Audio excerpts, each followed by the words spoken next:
Welcome everybody, Steve here. Today, it's a beautiful spring day. It's springtime, so now it's time that I need to put away my garage floor mat. And where I live, of course, we get a lot of snow, so in the winter time when I drive my vehicle in, it melts and my garage floor looks like this. So all the water just runs to the sides. So I have to have a floor mat. But over time, you get some holes in there, and I want to fix those holes before I put it away, because I don't want to scramble in the fall. And it's nice out, and I got some time, so we're going to do that. Some of them are made from rocks, some of them are made from, they're man-made. I'm going to show you what I did. Yeah. Anyway, if you watch my videos, you know that I really kind of like that industrial solution. So, if you watched my swimming pool one, you realize that I fixed all the holes in there with a automotive sealer, and that's exactly what we're going to do here. I've done that over the years with this floor mat, and it's worked amazing, and it's holding up. So this may be the solution you're looking for. If you're sick and tired of buying these things, they're not cheap, you fix them. Okay. I'm going to show you a couple of these little holes, and I'm going to show you what I do to fix them.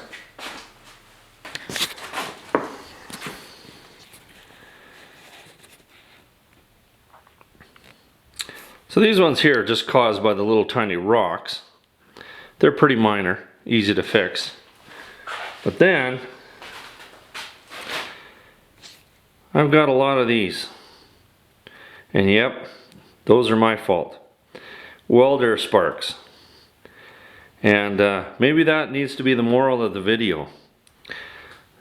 Put your tarp away, or keep your welder away. Anyway, we're gonna fix these. We can make it work. Alrighty. I can just see how many I've got here. There's a lot. The odd one goes down the chute, but most of them ended up here. Now the key is we got to make sure that this is clean. So I got my favorite little degreaser out, and we're going to clean all the schmuck and muck off. Let it dry, and then we can go ahead and put the sealer on. Don't forget all these little holes. Water likes to go everywhere, so get them all. I've got it underneath or over top some sawhorses here. And that just helps me. I can actually see some light coming through, and it makes it just a little bit easier to see and work on it.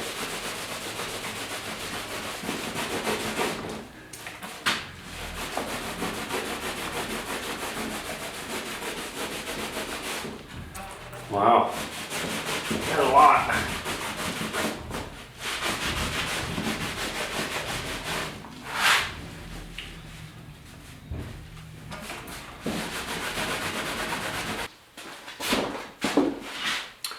So what I'm using here is, this is a Sure-Seal adhesive sealant. Now it's automotive stuff. Buy it at your automotive store. You can't go to your hardware store and buy this. Now I was going to use black, but I got so many holes it would have been a little embarrassing, so I went down and I got some gray. And this comes in gray, white, clear. So there's a couple different options for whatever project that you're going to work on. So I'm just gonna, now you could just squirt a little bit of this out on each little spot, spread it out with your finger. I'm gonna put a little bit on a 2x4 and just use a spreader. I'm gonna see how that works. So I'm gonna go put some on a 2x4 and get filling some holes here. See you in a second.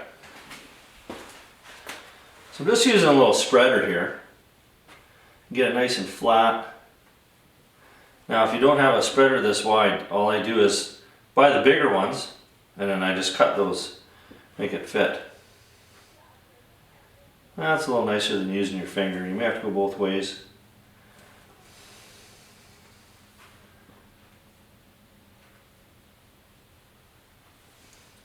Build it up a little higher where your hole is. So you've got some strength there.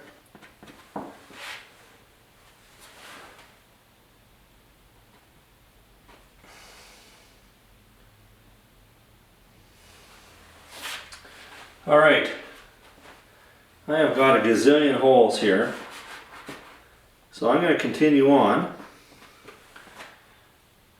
and we'll catch up to you in a bit. Don't put too much on. The stuff does dry fairly quickly, so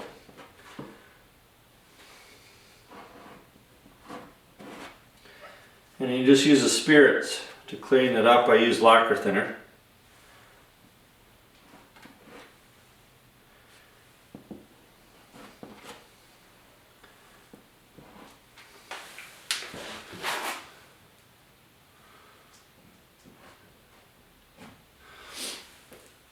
Didn't really want to show you this side, but that's okay. Chances are, and I know for a fact that you probably weren't welding next to yours, so you won't have this many holes.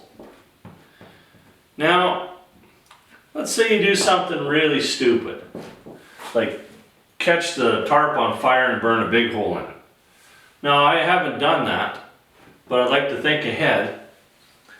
And what I was thinking that you could take a scrap piece of tarping, use this as a glue, put it on, and then just seal around it, and that would last forever, or for as long as you're going to have your floor mat. So if you have a big hole, there is an option with this to fix it. And I think it'll work great. That'll be in a video next year when I burn a big hole in it.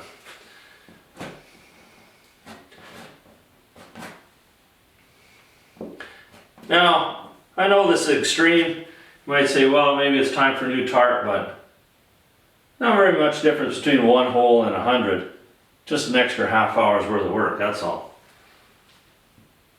So I'm going to continue on. And you know what? This is a great solution. So if you got a hole in your garage floor mat, give this a try. It'll work.